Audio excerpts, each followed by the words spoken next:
Hello everyone, I am Neha from laurels. हम articles कर रहे थे और हमने आर्टिकल्स को बेसिक लेवल से एडवांस लेवल तक समझा है। हर एक पॉइंट को हमने बहुत सारे एग्जाम्पल्स के साथ डिटेल में समझा है, वो भी ऑथेंटिकेशन के साथ। कहीं भी कोई भी क्वेरी अगर आपकी है तो वो आप मुझसे कमेंट्स में पूछ सकते हैं। और आज हम डेफिनेट आर्टिकल की लास्ट क्लास कर रहे हैं, जिसमें हम आज प्रैक्टिस सेट सॉल्व करने वाले हैं। कोई भी क्वेरी आपकी रिलेटेड है इस टॉपिक से तो मैं कोशिश करूँगी आज की क्लास में वो पूरी हो जाए, वो सॉल्व हो जाए। ठीक है, चलिए आज की क्लास स्टार्ट करते हैं। हाँ जी, चलिए स्टार्ट करें आज की क्लास। एग्जाम्पल नंबर 1 देखते हैं। All of dash girls have gone there. इसमें आप डेफिनेट आर्टिकल द लगाएंगे या नहीं लगाएंगे, सोच के बताइए। All of dash girls have gone there. देखिए ऑल ऑफ दिया है आपको, यानी कि जितनी भी लड़कियां हैं वो सभी की बात हो रही है। तो जब आप सभी की बात कर रहे हैं, जितनी भी हैं, तो वो चीज़ें डेफिनेट हो गई। जैसे मान लीजिए मेरे पर्स में इस वक्त 100 रुपये हैं और किसी ने मुझसे 100 रुपये मांगे, तो जितने हैं मैं उतने ही तो दे रही हूँ ना। The money that I have, जितना भी कुछ अगर आपके पास है वही आप बता रहे हैं, वही आप शेयर कर रहे हैं, ना उससे ज़्यादा ना उससे कम, तब वो चीज़ डेफिनेट हो गई है और अपने आगे डेफिनेट आर्टिकल द ले सकती है। ठीक है, तो ऑल ऑफ डैश गर्ल्स, जितनी भी लड़कियाँ थी, हैव गॉन देयर। समझ में आया? गर्ल्स यहाँ पे जितनी भी थी वो सब चली गई हैं, यानी कि वो डेफिनेट हो गई है। अगर मान लीजिए 10 लड़कियाँ थी और वो सभी जा चुकी हैं, तो वो डेफिनेट हो गया कि 10 की 10 थी, सभी गई हैं। 8 नहीं गई, 9 नहीं गई, जितनी भी एविडेंस थी, जितना भी कुछ था वो सब गया है। ठीक है। Second example, half of dash milk has been sold. Half of dash milk, इसमें आप द लगाएंगे कि नहीं लगाएंगे? यानी कि किसी आप डेयरी पे गए या मिल्कमैन आया, उसने कहा कि जितना भी दूध था, हाफ ऑफ डैश मिल्क, उसका आधा बिक चुका है। जितना भी दूध था उसका आधा, यानी कि जितना भी दिखाने के लिए आप यहाँ पर डेफिनेट आर्टिकल द लगाएंगे। हमने कहा कि जितने भी बच्चे थे वो सभी आज प्रेजेंट हैं, यानी कि डेफिनेट है ना, अटेंडेंस, बच्चों की काउंट डेफिनेट है। तो ये अमाउंट जो है मिल्क का वो डेफिनेट है। मिल्कमैन कहना चाहता है कि जितना भी दूध था उसका आधा हैज़ बीन सोल्ड, बिक चुका है। तो वो जितना भी का क्वांटिटी दिखाने के लिए आप यहाँ पर द लगाएंगे। एक और देखिए, each of dash students has book. जितने भी बच्चे हैं वो सभी किताब लेके आए हैं, तो वो जितने भी बच्चे हैं दिखाने के लिए आप यहाँ पर डेफिनेट आर्टिकल द लगाएंगे। एक और देखिए, many of dash problems are link to dash poverty. जितनी भी प्रॉब्लम्स हैं वो ज़्यादातर किससे लिंक्ड हैं? पॉवर्टी से। यानी कि जितनी भी प्रॉब्लम्स हैं इस दुनिया में वो अधिकतर लिंक रखती हैं गरीबी से। तो वो जितनी भी दिखाने के लिए आप यहाँ पर द आर्टिकल लगाएंगे। फिर अब यहाँ पर समझिए, ये जो पॉवर्टी है ये अनकाउंटेबल है। अनकाउंटेबल है ना, डेफिनेट नहीं हो रही। डेफिनेट नहीं हो रही तो आप यहाँ पर कोई भी आर्टिकल नहीं लगाएंगे। अब ये नहीं, इसका मतलब ये नहीं है कि ये अनकाउंटेबल है तो ये हमेशा ही बिना आर्टिकल वाला रहेगा। हमने समझा था हमें किसी भी चीज़ को लेबल नहीं करना कि अनकाउंटेबल है तो वो द नहीं लेगा। कहीं किसी सेंटेंस में अगर ये पॉवर्टी काउंटेबल वर्क कर रहा है तब हम द लगाएंगे। जैसे कि भारत की गरीबी, द पॉवर्टी ऑफ इंडिया, इस केस में पॉवर्टी आप डिफाइन कर रहे हैं, किस देश की बात कर रहे हैं? भारत की पॉवर्टी की बात कर रहे हैं, तब वो पॉवर्टी वहाँ पर डिफाइंड हो जाएगी, काउंटेबल हो जाएगी। ठीक है। अच्छा, अब इन 4 एग्जाम्पल्स में एक बात और समझने वाली ये है, आपने यहाँ पर ऑल या गर्ल्स देख के प्लूरल वर्ब लगाई है। अभी सुनिए इस बात को, हाफ देख के, मिल्क देख के हैज़ लगाया है, लेकिन इसमें ईच या स्टूडेंट देख के हैज़ लगाया है। यानी कि ये वर्ब आप किसको देख के पुट कर रहे हैं? इसके नियरेस्ट को देख के भी गर्ल्स प्लूरल है तो plural verb, have plural verb है, हैज़ सिंगुलर वर्ब है। मिल्क, आप देखा कि भाई ये मिल्क्स नहीं है या एक से ज़्यादा कार्टन नहीं है, तो अब आप क्या कर रहे हैं? हैज़ लगा रहे हैं। या स्टूडेंट्स देख के हैव कर देना चाहिए? नहीं, ये जो वर्ब है इसका ओरिजिनल सब्जेक्ट कौन सा है? ये ओरिजिनल सब्जेक्ट हमेशा एक होगा। ठीक है, ये जो है ये एक फ्रेज है, इसमें ये प्रेपोजिशन है और ये द गर्ल्स इस प्रेपोजिशन का ऑब्जेक्ट है। समझ में आया? असली ऑब्जेक्ट तो हमारा ये है, ऑल, हाफ, ईच, मैनी। ये तो एक्स्ट्रा फ्रेजेस है, ये हमारे ओरिजिनल सब्जेक्ट्स नहीं हैं। सेंटेंस में ओरिजिनल सब्जेक्ट के अकॉर्डिंग ही वर्ब लगाई जाएगी। ऑल बहुत सारे हैं, प्लूरल वर्ब ले रहा है। हाफ एक से कम है, सिंगुलर वर्ब ले रहा है। Each, everyone, either, neither, none, ये सब सिंगुलर ही दिखाते हैं, ये अपने आप में सिंगुलर वर्ब लेंगे। मैनी एक से ज़्यादा को दिखा रहा है, इसीलिए प्लूरल वर्ब ले रहा है। ये आपके सब्जेक्ट वर्ब अग्रीमेंट यानी कि सिंटेक्स से रिलेटेड क्वेश्चंस हैं, लेकिन यहाँ पर आए थे तो मैंने साथ साथ बता दिए, ठीक है। नेक्स्ट देखिए, डैश इंडस्ट्रियस आर रिवॉर्डेड। जितने भी मेहनती थे उन सबको रिवॉर्ड दिया गया है, ठीक है। तो वो जितने भी दिखाने के लिए आप यहाँ पर डेफिनेट आर्टिकल पुट कर रहे हैं, ठीक है। जैसे मान लीजिए आपके टेबल पे एक बास्केट है, फ्रूट बास्केट, उसमें जितने भी एप्पल्स थे वो सब सड़ गए हैं।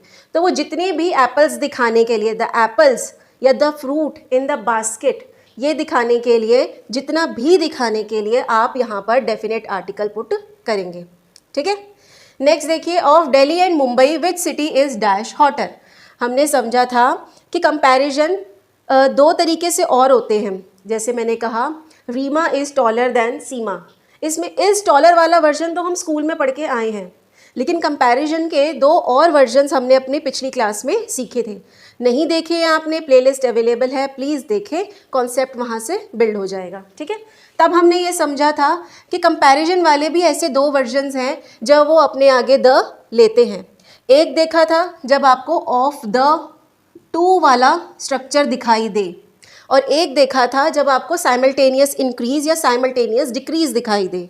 तो ये ऑफ द टू वाला स्ट्रक्चर है, दो में से एक को, और उसी को एक को डेफिनेट बनाने के लिए आप द आर्टिकल यूज़ कर रहे हैं। Of Delhi and Mumbai which city is the hotter, इन दो सिटीज़ में से कौन सी हॉट है, ठीक है। कंपैरिजन करना है इसीलिए आप ER लगा रहे हैं, और उसमें से किसी एक को डेफिनेट बनाना है इसलिए आप द लगा रहे हैं, ठीक है। Next, it was dash coldest and driest day. EST देख के द नहीं लगाना, पीछे नाउन है वो भी काउंटेबल नाउन, तब आप यहाँ पर द लगा सकते हैं, ठीक है। Next, dash honesty shown by him was highly praised. Honesty कैसा नाउन है, अनकाउंटेबल, लेकिन यहाँ पे डेफिनेट वर्क कर रहा है। कैसे, वो ऑनेस्टी जो उस इंसान ने दिखाई, शोन बाय हिम, अब वो डेफिनेट हो गई है। यहाँ सबकी ऑनेस्टी, सबकी ईमानदारी की बात नहीं हो रही, ये ऑनेस्टी का जनरल सेंस में यूज़ नहीं हो रहा, वो डेफिनेट बनाई जा रही है, पर्टिकुलर बनाई जा रही है इस इंसान के लिए। उस पर्टिकुलराइजेशन को शो करने के लिए आप यहाँ पर द पुट करेंगे, ठीक है। Next, dash dinner will be held at dash hotel Ashoka hotel, ठीक है। तो डेली का डिनर नहीं है, या डिनर जनरली आप नहीं बता रहे हैं, जनरल वे में आप किसी भी meal of the name of the meal को यूज़ नहीं कर रहे हैं, मील ऑफ द डे को यूज़ नहीं कर रहे हैं, ठीक है। यहाँ पर इस डिनर को आप पर्टिकुलर बना रहे हैं कि वो डिनर रखा जाएगा कहाँ, अशोका होटल में, तब आप यहाँ पर इस डिनर को पर्टिकुलर करेंगे। वो डिनर डेफिनेट है, आप भी जानते हैं, सुनने वाला भी जानता है कि डिनर कहाँ अरेंज किया गया है, तो वो डिनर अशोका होटल में ऑर्गेनाइज किया गया है। यहाँ पर भी आप द आर्टिकल लगाएंगे, इस अशोका के लिए नहीं बल्कि इस होटल कॉमन नाउन के लिए, ठीक है। Next, the Vedas are revealed books. Revealed books का क्या मतलब है, यानी कि ये जो नॉलेज थी, ये जो स्क्रिप्चर्स थे, एक टाइम था जब कुछ लोगों तक कन्फाइंड थे, इनकी नॉलेज सिर्फ कुछ ही लोगों तक सीमित थी, लेकिन आज ये रिवील्ड बुक्स हैं, यानी कि ये पब्लिक कर दिए गए हैं, इनकी नॉलेज आज अवेलेबल है सबके लिए, इसलिए इसको रिवील्ड बुक्स कहा गया है, ठीक है। आप गूगल कीजिए, नेट सर्फ कीजिए, तो वेदा से रिलेटेड आपको बहुत सारा कुछ कंटेंट प्रोवाइड हो जाएगा, वो भी डिफरेंट लैंग्वेजेस में, तो ये पब्लिक हो गई है अब बात, ठीक है। तो वेदास आर रिवील्ड बुक्स, अब ये वेदास जो है डेफिनेट है, इनकी नॉलेज को, इनके कंटेंट को कोई चेंज नहीं कर सकता, डेफिनेट कंटेंट होने की वजह से डेफिनेट आर्टिकल ले सकते हैं, ठीक है। इनको आप लिख लीजिए या स्क्रीनशॉट रख लीजिए, मैं नेक्स्ट स्लाइड तैयार आगे देखते हैं। 11th क्वेश्चन कहता है Delhi is dash Paris of India.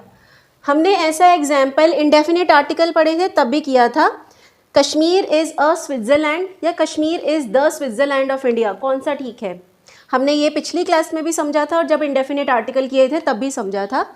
इस सेंटेंस में कहाँ का पेरिस? इंडिया का डेफिनेट किया जा रहा है, इसीलिए डेफिनेट आर्टिकल द लेगा। अगर इस सेंटेंस में ऑफ इंडिया ना होता तब आप यहाँ पर ए लगा सकते थे, इंडेफिनेट आर्टिकल ए लगा सकते थे, ठीक है। नेक्स्ट देखते हैं, आंसर ही लिख दिया मैंने। Dash more you labour dash more you earn. अभी पिछली क्लास स्लाइड में मैंने बताया था कि कंपैरेटिव का एक वर्जन ये भी होता है जब चीज़ें एक साथ बढ़ती हैं या एक साथ कम होती हैं, ठीक है। डैश मोर यू लेबर, जितनी मेहनत तुम करोगे उतना ज़्यादा तुम कमा पाओगे, ठीक है। तो इस तरीके के कंपैरेटिव वर्जन को, कंपैरिजन अब भी दो के बीच में ही है, इस तरीके की कंपैरेटिव वर्जन को शो करने के लिए भी आप द आर्टिकल यूज़ करते हैं। Next, o dash dearest friend when will you come. ओ मेरे प्यारे मित्र तुम कब आओगे। अब यहाँ पर EST भी है, पीछे कॉमन नाउन भी है, तब क्या करोगे? द लगा दोगे? जी नहीं, यहाँ पर द नहीं आएगा। क्यों? क्योंकि ये जो फ्रेज है ये वोकेटिव केस है, ये वोकेटिव केस है, यानी कि आप इस फ्रेज के थ्रू किसी को संबोधित कर रहे हैं। संबोधन किए जाने वाले सेंटेंस में कोई आर्टिकल नहीं आएगा, ठीक है। यहाँ पर EST भी है, कॉमन नाउन भी है, लेकिन इस केस में ये संबोधन का काम कर रहा है, ठीक है, इसलिए यहाँ पर कोई आर्टिकल नहीं आएगा।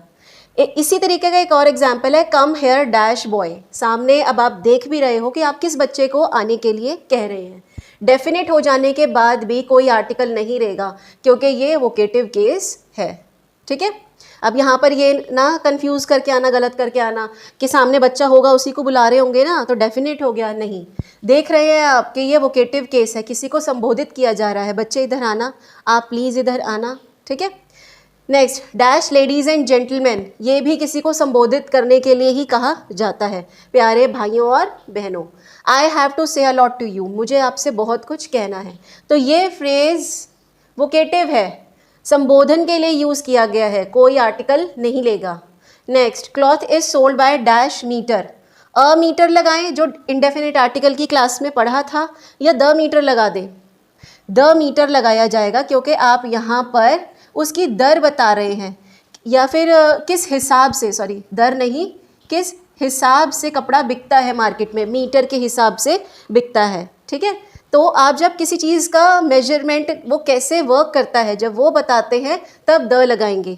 जैसे बनानास डजन्स में लाए जाते हैं, ठीक है, तो वो उस टाइम डज़न के आगे द लगाएंगे। अगर आपको रेट भी दिया गया है कि 1 मीटर का आपको क्या रेट पड़ा है, तब ये 1 मीटर आपको दर दिखा रहा है, यानी कि पर दिखा रहा है, okay. Next, I पैटेड him on dash shoulder.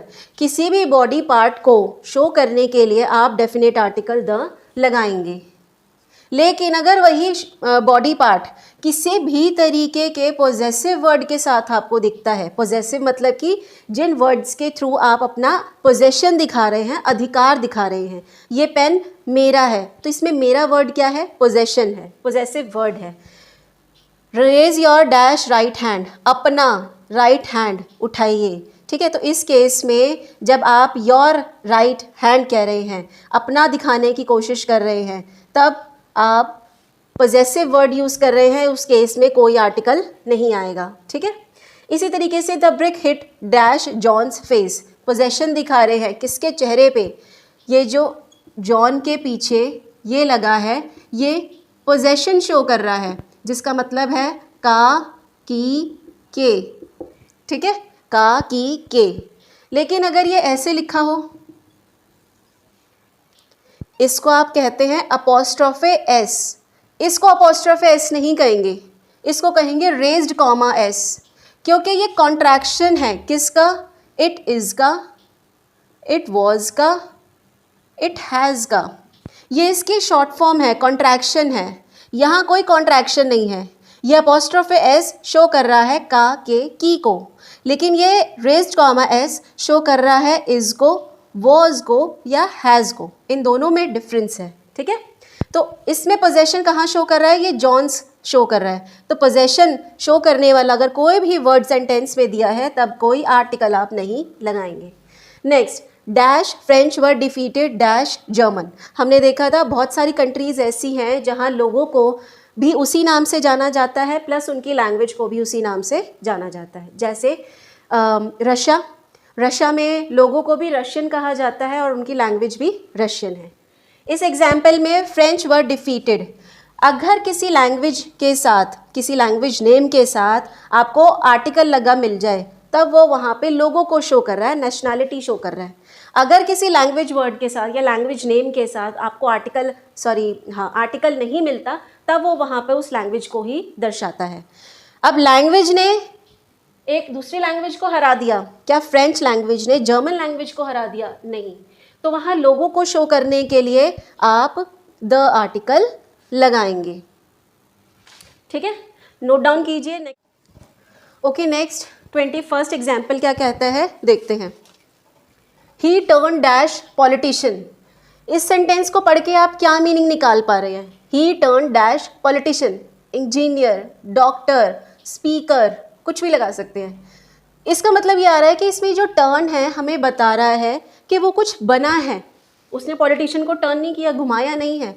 He turn dash politician, यानी कि वो ये बन गया है, वो पॉलिटिशियन बन गया है, वो इंजीनियर बन गया है। लेकिन नेक्स्ट एग्जाम्पल देखिए, रीमा टर्न डैश की इन डैश लॉक। अब उसमें उसने क्या किया है? रीमा ने ताले में चाबी को टर्न किया है, घुमाया है। तो देखिए दोनों वर्ड्स सेम है, स्पेलिंग सेम है, अलग अलग मीनिंग दे रहे हैं, अलग अलग फंक्शन कर रहे हैं। यहाँ पर टर्न जो है बिकम का अर्थ दे रहा है, ही बिकम एन पॉलिटिशियन या ही बिकेम द पॉलिटिशियन। ठीक है, लेकिन यहाँ ये जो टर्न है ये घुमाने को, किसी एक्शन को शो कर रहा है। जब टर्न आपको बिकम का सेंस दे तब आप वहाँ पर कोई आर्टिकल नहीं लगाएंगे। लेकिन जब कभी भी टर्न आपको बिकम के अलावा कोई और सेंस प्रोवाइड करे तब यहाँ पर आप आर्टिकल ज़रूर देंगे। और आर्टिकल द क्यों देंगे? क्योंकि आप देख रहे हैं कि रीमा ने कोई ताला लिया और उसके अंदर चाबी घुमाई, तो आप उस एक्शन को अपने आगे देख रहे हैं और उसको डिस्क्राइब कर रहे हैं। ठीक है, जब आप उस एक्शन से नोन हैं और आप सामने वाले को भी बता रहे हैं जो जानता है कि भाई इस चीज़ में ये काम किसने किया, तब दोनों चीज़ें डेफिनेट हैं। ठीक है, 23rd एग्जाम्पल देखिए, she seized dash child's collar. इससे रिलेटेड एक एग्जाम्पल हमने अभी पीछे देखा था जिसमें जॉन्स फेस था, जिसमें आगे मैंने द लगाने से मना किया था। अब देखिए यहाँ पर द लगाना ठीक होगा, लेकिन ये भी तो पॉजेसिव है, इसके आगे गलत क्यों था? ये भी पॉजेसिव है। ठीक है, she seized dash child's collar. किसी भी आर्टिकल, क्लोथिंग आर्टिकल के आगे आप द आर्टिकल दे सकते हैं, नहीं दे सकते जब तक आप उसे पर्टिकुलराइज ना करना चाहे। जैसे she seized dash child's collar, उसने बच्चे का कॉलर पकड़ा। अब इसमें यह दिखाने के लिए कि बच्चे का कॉलर पकड़ा तो आप इसको द आर्टिकल से शो कर रहे हैं, लेकिन ये इसमें क्यों गलत था? क्योंकि ये एक प्रॉपर नाउन था जॉन, जो अब पोजेसिव बिहेव कर रहा है। इसमें ये जो चाइल्ड है ये कॉमन नाउन है और कॉमन नाउन पोजेसिव बिहेव करे तो अपने आगे द आर्टिकल ले सकता है। ठीक है, अगर मैं यहाँ एक डैश डाल दूँ तब आप यहाँ पर द आर्टिकल नहीं लेंगे। समझ में आया?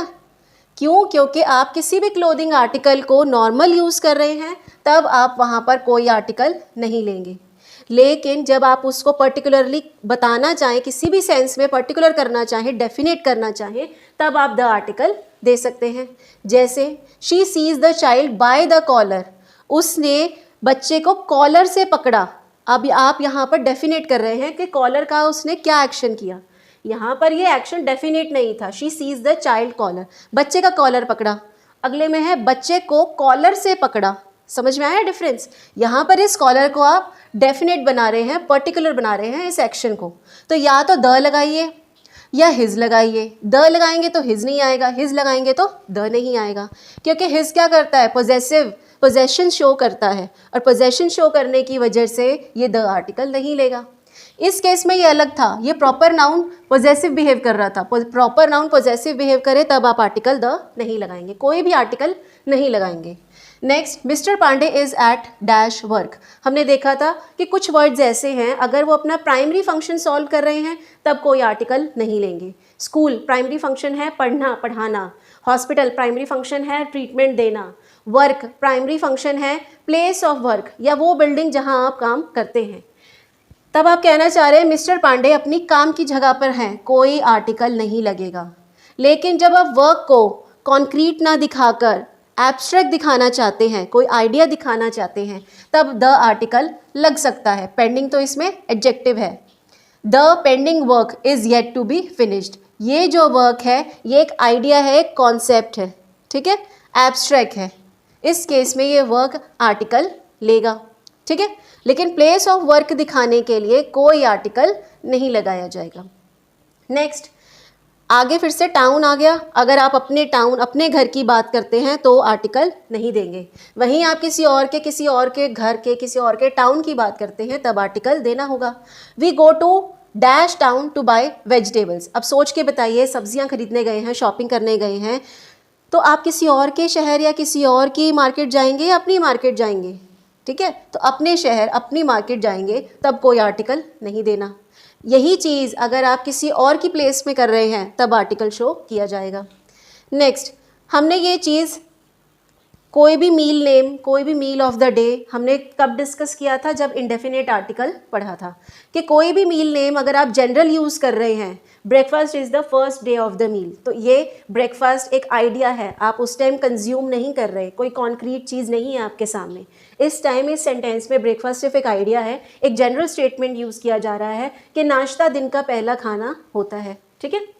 तब आप कोई आर्टिकल नहीं देते। Lunch is ready for us, खाना हमारे लिए तैयार है, एक जनरल स्टेटमेंट है, ठीक है। अभी खाना आपको दिया नहीं गया, आप तक सिर्फ उस आइडिया को पहुंचाया गया है, तो यहाँ लंच एक सिर्फ आइडिया है, ठीक है। लेकिन यहाँ देखिए dash lunch was not properly served, वही खाना अच्छे से सर्व नहीं किया गया था। एक तो वही दिखाने के लिए, जितना है उतना दिखाने के लिए आप डेफिनेट आर्टिकल द यूज़ करते हैं।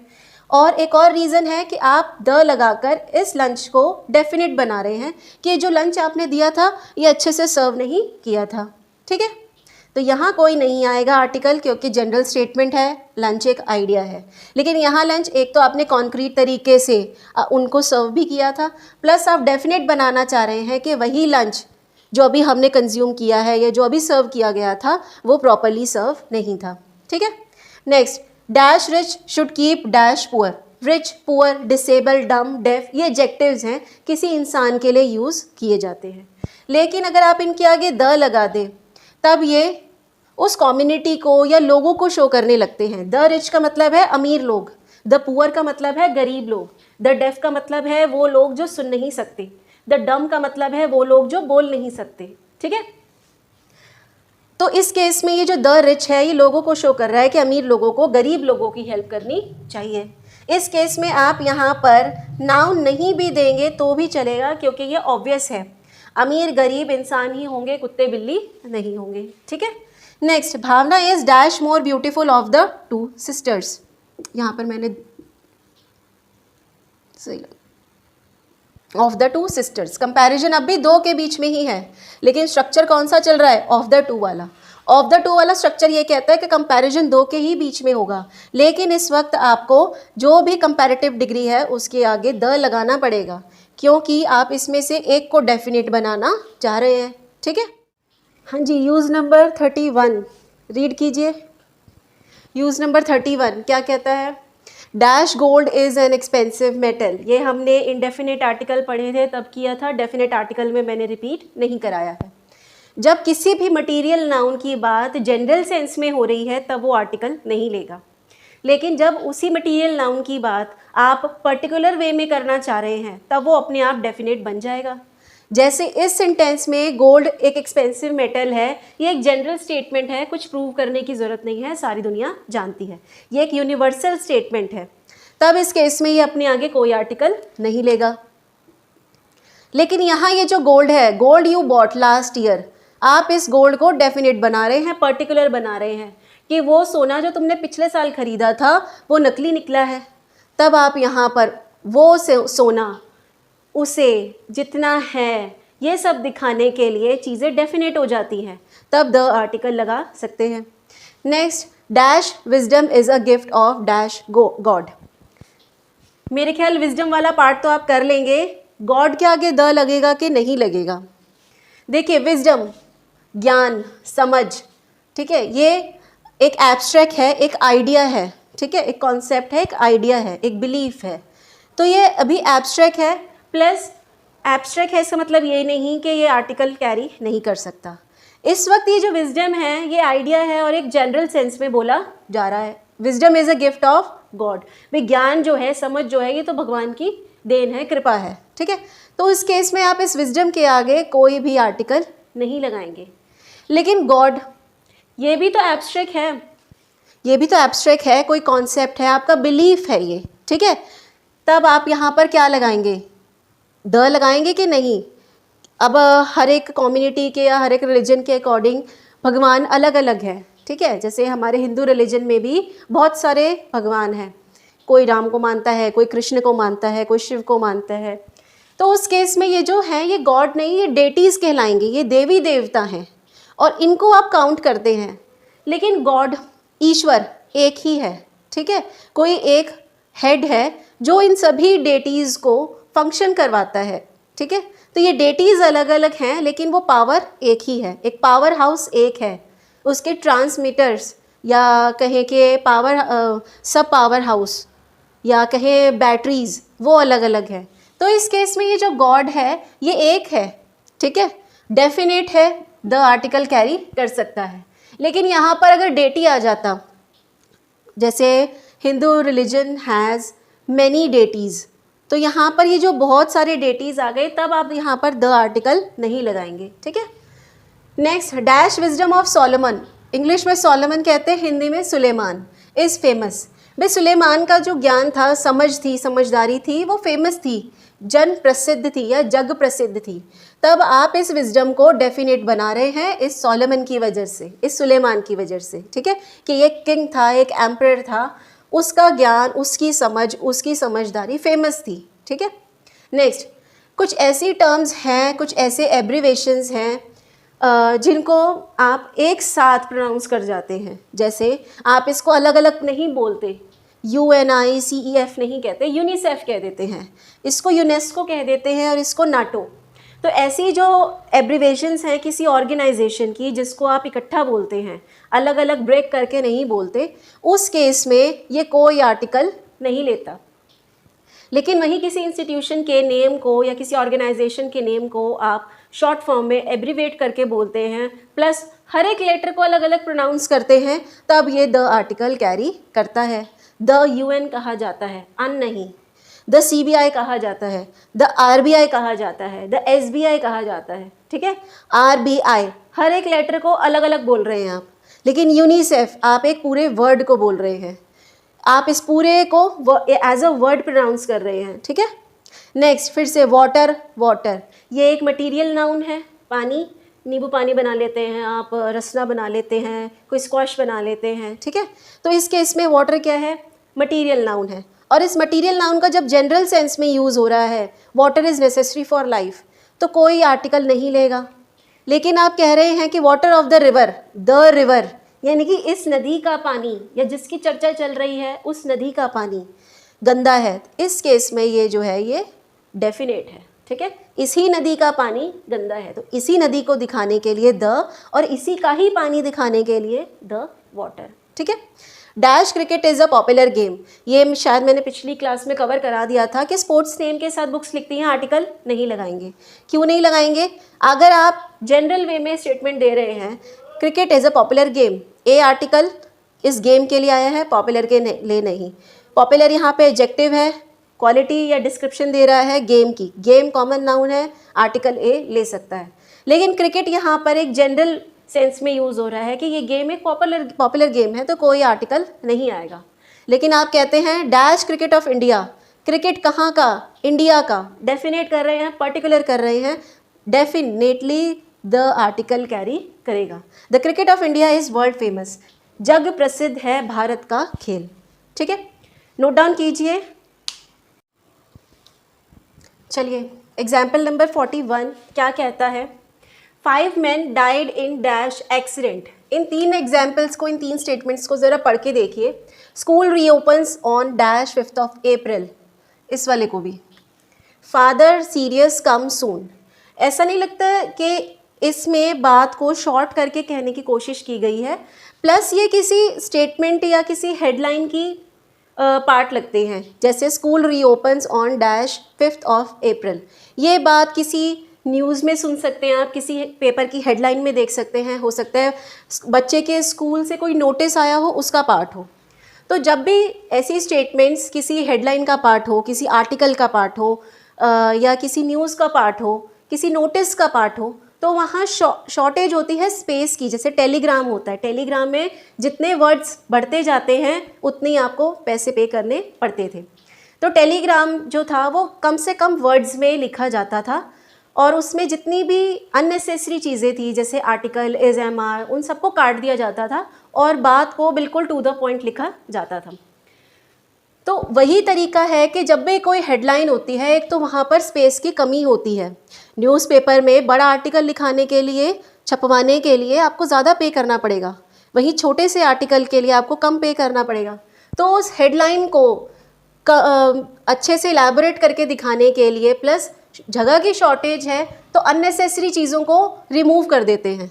जैसे 5 men died in the accident होना चाहिए था कि इस एक्सीडेंट में, न्यूज़ वाले बता रहे हैं ना कि भाई कल रात एक एक्सीडेंट हुआ और इस एक्सीडेंट में 5 लोग मर गए, तो उनके लिए एक्सीडेंट डेफिनेट है। लेकिन जगह बचाने के लिए या because of shortage of space वो क्या करते हैं, इस आर्टिकल को ड्रॉप कर देंगे।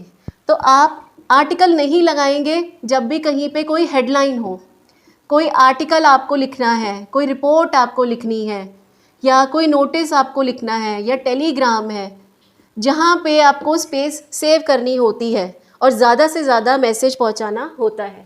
उस केस में कोई भी अननेसेसरी चीज़ आप नहीं लगाएंगे। एसएमआर, वॉजवर अगर ज़रूरी नहीं है, बिना उसके भी कन्वे किया जा सकता है, तो ड्रॉप कर दें। School reopens on dash 5th of April, ये किसी चीज़ की स्टेटमेंट है। हो सकता है बच्चों को स्कूल से नोटिस मिला हो, बच्चों के स्कूल से कोई मैसेज आया है, ठीक है, या किसी न्यूज़पेपर की हेडलाइन है, या टीवी में दिखा रहा है कोविड में बहुत बार जो है बच्चों के स्कूल बंद हुए हैं, खुले हैं, तो दोबारा खुलेंगे, ये किसी हेडलाइन का पार्ट है, नहीं कोई आर्टिकल लेगा। लेकिन इसको पढ़िए, she will come on dash 5th of April, ये किसी हेडलाइन का पार्ट नहीं है, एक जनरल स्टेटमेंट है, और आप तारीख को डेफिनेट कर रहे हैं कि अप्रैल की 5वीं तारीख को, 5वें दिन वो आ जाएगी, ठीक है, तब ये द आर्टिकल लेगा। नेक्स्ट, फादर सीरियस कम सून, ये तो किसी टेलीग्राम का पार्ट लग रहा है, जहाँ पर आपको कम शब्दों में अपनी बात पहुँचानी थी, तो उस केस में भी आप आर्टिकल ड्रॉप करेंगे। अगर इसको इलैबोरेट करें तो क्या बनेगा, the father is serious please come soon, please भी ड्रॉप कर दिया, द भी ड्रॉप कर दिया, इज़ भी ड्रॉप कर दिया, सीधा सीधा बात लिखी मुद्दे की, फादर सीरियस कम सून, ठीक है। तो जब भी इन कैटेगरी से आप डील करेंगे, आप कोई भी चीज़ फालतू नहीं लगाएंगे। नेक्स्ट, फिर से शुगर, शुगर कोई मटेरियल नाउन का नेम है। Sugar is bad for teeth, general statement है, कोई आर्टिकल नहीं लेगा। चीनी या किसी भी तरीके का मीठा, यानी कि आप ब्रेड खा रहे हैं, ज़रूरी नहीं कि मीठा चीनी या चॉकलेट ही होती है, आइसक्रीम ही होती है, आप जो ब्रेड खा रहे हैं, रोटी खा रहे हैं, वो सब भी क्या है, वो फॉर्म ऑफ शुगर है, ठीक है। Sugar is bad for teeth, किसी भी तरीके का मीठा नुकसानदायक होता है दांतों के लिए, जनरल स्टेटमेंट है, कोई आर्टिकल नहीं लेगा। लेकिन could you pass me dash sugar, table पे शुगर रखा है, उसी को पास करने के लिए कहा जा रहा है। मैंने आपसे कहा प्लीज़ ये शुगर पास कर दीजिए, तो ये शुगर पास कर दीजिए, ये आप यूज़ करें, यानी कि ये डेफिनेट है ना, आपको भी दिख रहा है, सामने वाले को भी दिख रहा है, डेफिनेट है, डेफिनेटली द आर्टिकल लगा दें। नेक्स्ट, बुक्स में लिखा होता है एस से ख़त्म होने वाले सब्जेक्ट्स नेम के साथ द आर्टिकल नहीं लगाएंगे, जैसे मैथमेटिक्स, इकोनॉमिक्स, फिज़िक्स, ठीक है, तो ये सब एस से ख़त्म होते हैं, लास्ट में इनके एस साउंड आता है, तो आप द आर्टिकल नहीं लगाएंगे। लेकिन मुझे ये रीज़न थोड़ा अजीब सा लगा, फिज़िक्स एक सब्जेक्ट का नेम है, जनरल सेंटेंस है, फिर से कोई आर्टिकल नहीं लेगा। लेकिन जब आप फिज़िक्स की बात कर रहे हैं किसी पर्टिकुलर सेंस में, भैया मोहन के फ़िज़िक्स के कॉन्सेप्ट सही नहीं है, या इस गाड़ी के फ़िज़िक्स बहुत अमेजिंग है, बहुत अच्छे हैं, यानी कि इस गाड़ी की डायमेंशंस बहुत ज़्यादा अच्छी हैं, तब उस केस में फ़िज़िक्स किसी सब्जेक्ट को शो नहीं कर रहा। बल्कि उसकी डायमेंशन को शो कर रहा है। यहाँ फिजिक्स मोहन के कॉन्सेप्ट्स को शो कर रहा है। AC/DC का इसको फ़र्क पता है कि नहीं पता, ठीक है। तब इस केस में ये द आर्टिकल ज़रूर लेगा। नेक्स्ट, टैगोर द पोइट, जब किसी नाउन की डिस्क्रिप्शन, नाउन का डिस्क्रिप्शन आपको उसके आगे मिल जाए कॉमा के बाद, इसको कहा जाता है नाउन इन एपोजिशन, ठीक है। ये अपने पहले आने वाले नाउन को डिस्क्राइब कर रहा है। ऐसे केस में ये जो नाउन इन एपोजिशन होता है ये द कैरी कर सकता है, ठीक है। नेक्स्ट, फर्स्ट देख के द नहीं लगा देना। Who was the first governor of India. First ordinal है, यानी कि ऑर्डर में आता है। फर्स्ट सेकंड थर्ड क्या बताते हैं, ऑर्डर बताते हैं। फर्स्ट आप आइए, सेकंड आप आइए, थर्ड आप आइए। कार्डिनल्स क्या है, 1 2 3। I have 1 pen, I have 2 pen. तो 1 2 3 क्या है, कार्डिनल्स, आप इन्हें काउंट करते हैं। ऑर्डिनल्स क्या है, ऑर्डर, कौन फर्स्ट है, कौन सेकंड है, कौन थर्ड है, ऑर्डर बताने वाली चीज़ें, फर्स्ट सेकंड थर्ड वाली चीज़ें। अगर पीछे गवर्नर यानी कि कोई भी नाउन कैरी करती हैं तो डेफिनेटली द आर्टिकल ले सकती हैं, ठीक है। फर्स्ट के लिए द नहीं आया, द आया है इस गवर्नर के लिए, जो कि एक कॉमन नाउन है। गवर्नर का गवर्नर्स बनाया जा सकता है। Next, Tom came first in the race. अब इस फर्स्ट में पीछे कोई नाउन नहीं है, क्योंकि यहाँ पर सुपरलेटिव तो है लेकिन सुपरलेटिव एडजेक्टिव नहीं है, सुपरलेटिव एडवर्ब है, ठीक है। ये जो फर्स्ट था एडजेक्टिव था, सुपरलेटिव एडजेक्टिव था। कैसे आइडेंटिफाई किया, पीछे नाउन देख के। ये जो फर्स्ट है सुपरलेटिव एडवर्ब है, ठीक है। कोई नाउन नहीं है पीछे, इससे पता चला एडवर्ब है। प्लस ये किसको मॉडिफाई कर रहा है, किसकी जानकारी दे रहा है, केम की, कम की, कि कौन फर्स्ट आया है रेस में, कौन फर्स्ट आया है रेस में। तो ये कम को डिफाइन करने के लिए यूज़ हुआ है। यहाँ ये जो फर्स्ट था इस गवर्नर के लिए था, जो कि नाउन था। यहाँ ये जो फर्स्ट है ये वर्ब को शो करने के लिए, डिस्क्राइब करने के लिए यूज़ हुआ है। हमने पढ़ा था जब हमने पार्ट्स ऑफ स्पीच की आइडेंटिफिकेशन सीखी थी। इसकी प्लेलिस्ट अवेलेबल है, मैं डिस्क्रिप्शन में भी दे दूँगी। तो जब भी कोई वर्ड अपने आप में वर्ब को मॉडिफाई करे या एडजेक्टिव को मॉडिफाई करे या प्रेपोजिशन कंजक्शन या पूरे सेंटेंस को मॉडिफाई करे, एडवर्ब खुद को भी मॉडिफाई करे, तो ऐसे वर्ड्स जो होते हैं एडवर्ब का फंक्शन करते हैं। इस केस में ये जो फर्स्ट है सुपरलेटिव फॉर्म इस वर्ब को मॉडिफाई कर रही है, इसलिए ये एडवर्ब है। इस केस में ये जो सुपरलेटिव फॉर्म थी ये नाउन को मॉडिफाई कर रही थी, इसलिए ये एडजेक्टिव थी, ठीक है। नोट डाउन कीजिए। अच्छा, ज़रा इस एग्जाम्पल को ध्यान से देखिए। ये 53-54 हमने पढ़ा था जब इंडेफिनिट आर्टिकल कर रहे थे। I have a white and red rose. Next, I have a white and a red rose. ये एक बार आर्टिकल लेके बैठा है और ये 2 बार आर्टिकल लेके बैठा है। क्या मतलब था, इसका मतलब ये था कि एक ही रोज़ है जिसमें वाइट और रेड दोनों ही शेड्स हैं। तो ये एक ही रोज़ था जिसमें ये दोनों शेड्स थे। एक बार आर्टिकल ये बता रहा है, ठीक है। Next, I have a white and a red rose. अब आपके पास रोजेज़ 2 हैं, एक पूरा वाइट है और एक पूरा रेड है, ठीक है। ये चीज़ आपको पता चल रही थी। इस केस में जो रोज़ था वो कॉमन था, लेकिन इस केस में रोज़ 2 अलग अलग हैं। एक रोज़, यहाँ जो रोज़ था वो मैंने ड्रॉप कर दिया और इस रोज़ को जो है कॉमन लिख दिया। लेकिन ये चीज़ अगर ऐसे लिखी हो, I have read the first and the second chapters of the book. देखिए ध्यान से, इधर चैप्टर्स लिखा है, इधर बिना एस वाला लिखा है। I have read the first and the second chapter of the book. दोनों में क्या डिफरेंस है, 2 चैप्टर इधर भी हैं और 2 चैप्टर इधर भी हैं।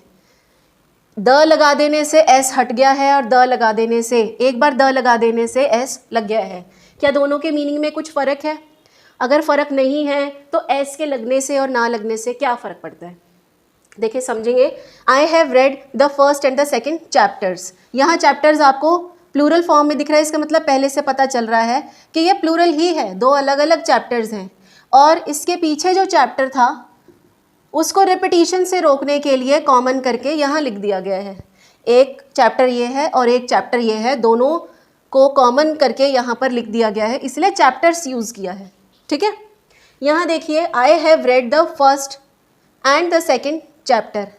अब यहाँ पर प्लूरल नहीं किया, इसलिए दोनों को अलग अलग आर्टिकल देके बिठा दिया। समझ रहे हैं? अगर यहाँ एस देते हैं तो एक ही आर्टिकल से काम चल जाएगा, और अगर यहाँ एस नहीं देते हैं तो दोनों के आर्टिकल्स अलग अलग लगाने पड़ेंगे। समझ में आया? इसमें दोनों के आगे आर्टिकल है कि नहीं अलग मीनिंग देता है, और इसमें दोनों के आगे आर्टिकल है कि नहीं अलग मीनिंग देता है। इसमें कोई एस नहीं था, कोई एस नहीं था, एक ही बार आर्टिकल था, एक ही बार चीज़ थी। दोनों बार आर्टिकल है तो दो बार चीज़ है, दो बार आर्टिकल है दो बार चीज़ है। हाँ, चैप्टर अब भी दो ही हैं, इसमें भी चैप्टर अब भी दो ही थे, लेकिन यहाँ आप नाउन को प्लूरल करके शो कर पा रहे हैं, यहाँ आप नाउन को प्लूरल शो नहीं कर रहे, ठीक है। प्लस यहाँ ब्रैकेट में मैंने दिस बुक लिखा है, इस सेंटेंस में ओरिजिनली यहाँ पर दिस लिखा था, मैंने उसको रिप्लेस कर दिया द से, क्योंकि द जो है दिस या दैट का ही एक वीकर फॉर्म है। आप दिस या दैट शो करने की बजाय द भी शो कर सकते हैं, द भी लगा सकते हैं, ठीक है जी। लास्ट कुछ क्वेश्चंस डेफिनेट आर्टिकल के। क्वेश्चन नंबर 55 कहता है dash father in Dhritarashtra was to great extent responsible for dash Mahabharata war. Dhritarashtra एक पिता थे किनके, कौरवों के, ठीक है। दुर्योधन के क्या था उसका नाम, दुष्यंत नहीं, जो भी नाम था, उनके पिता थे। लेकिन उसमें भी जो उस इंसान के अंदर का फील था फादर वाला, वो रिस्पॉन्सिबल था महाभारत वॉर को होने देने के लिए, कि ये महाभारत हुई इसके लिए धृतराष्ट्र के अंदर का पिता ही रिस्पॉन्सिबल था, ये बात हम कहना चाहते हैं। तो जब आप किसी सेंटेंस में फादर मदर ब्रदर सिस्टर्स के अकॉर्डिंगली ब्लड रिलेशन नहीं दिखाना चाहते, बस ये दिखाना चाहते हैं कि एक एब्स्ट्रैक्ट फीलिंग है, जैसे कि मेरे अंदर की माँ या उसके अंदर का बाप, ठीक है, तब आप यहाँ पर द यूज़ करके इस एब्स्ट्रैक्ट नाउन को दिखा सकते हैं, ठीक है। यहाँ ये जो फादर है कोई ब्लड रिलेशन शो नहीं कर रहा, सिर्फ ये बता रहा है कि धृतराष्ट्र के अंदर का पिता ही रिस्पॉन्सिबल था कि वो महाभारत वॉर को रोक नहीं पाया। नेक्स्ट, ये महाभारत वॉर डेफिनेट है, कब हुई थी, किस वजह से हुई थी, तो ये कोई हिस्ट्री से रिलेटेड इवेंट है, और हिस्ट्री से रिलेटेड जितने भी इवेंट्स हैं, हमने एक बहुत बड़ी लिस्ट पढ़ी थी जिसमें बिल्डिंग्स थी, इवेंट्स थे, वॉर्स थे, रेवोल्यूशंस थे, तो हिस्ट्री से रिलेटेड जितने भी इवेंट्स थे वो सब डेफिनेट हैं, तो वो अपने आगे डेफिनेट आर्टिकल लेंगे। यहाँ वॉर आप लगा भी सकते हैं, हटा भी सकते हैं, द आएगा उस वॉर के लिए ही, आप इसे हटा भी देंगे तो भी ये ऑब्वियस है कि ये वॉर के लिए ही आया होगा। Next, Kabir and Rahim are great poets, Kabir और रहीम बहुत अच्छे कवि थे, but dash former ER is greater than dash latter, latter पढ़ेंगे, लेटर या लेटर नहीं, ठीक है।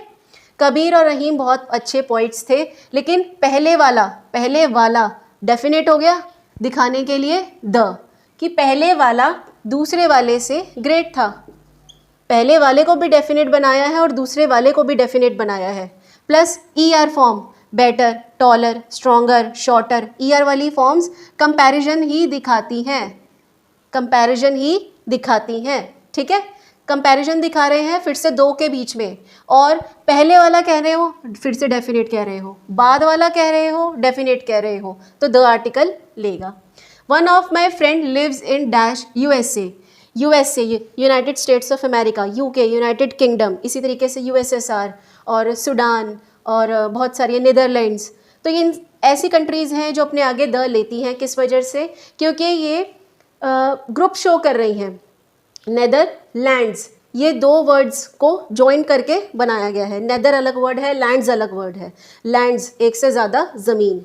यूनाइटेड स्टेट्स, बहुत सारी स्टेट्स जो यूनाइट हो गई हैं। यूनाइटेड किंगडम, बहुत सारे किंगडम्स जो यूनाइट हो गए हैं। तो जब एक जैसी आइडेंटिटी रखने वाले यूनाइट हो जाते हैं, ग्रुप बना लेते हैं, तो वो अपने आगे डेफिनेट आर्टिकल ले सकते हैं, ठीक है। डैश लोकसभा, लोकसभा एक ही है, डेफिनेट हो गई the, passed a bill yesterday, एक बिल पास किया है। अगर पता हो किस बिल की बात हो रही है तो यहाँ पर अ की बजाय द भी लगा सकते हैं। Next, in India dash parliament is supreme, हमने पढ़ा था कि बुक्स लिखती हैं पार्लियामेंट के आगे आप आर्टिकल नहीं देंगे, लेकिन ये जनरल स्टेटमेंट है, भारत में पार्लियामेंट ही सबसे ज़्यादा शक्तिशाली है, ऊपर है, तब कोई आर्टिकल नहीं देना। लेकिन पार्लियामेंट कहाँ की, जर्मनी की, ये फ्रेज़ इस पार्लियामेंट को डेफिनेट बना रहा है। The parliament of Germany is known as Bundestag, Germany की पार्लियामेंट को इस बुंडेसटैग नाम से जाना जाता है, ठीक है। तो जी आपके आर्टिकल्स आज कंप्लीट हुए। नेक्स्ट क्लास हमारी नाउन्स पे रहेगी, नाउन्स का इंट्रोडक्शन देखेंगे, कितने टाइप्स के हैं, उनकी आइडेंटिफिकेशन दोबारा से सीखेंगे। आप नेक्स्ट क्लास में ज़रूर मिलें, और तब तक आर्टिकल्स अगर आपने नहीं देखे हैं तो प्लीज़ देखें, प्लेलिस्ट अवेलेबल है, मैं लिंक डिस्क्रिप्शन में भी दे दूँगी। अगर आपको ये वीडियो अच्छा लगा है तो प्लीज़ इसे लाइक करें, शेयर करें और चैनल को सब्सक्राइब करें, तब तक सतर्क रहें, सुरक्षित रहें। Thank you.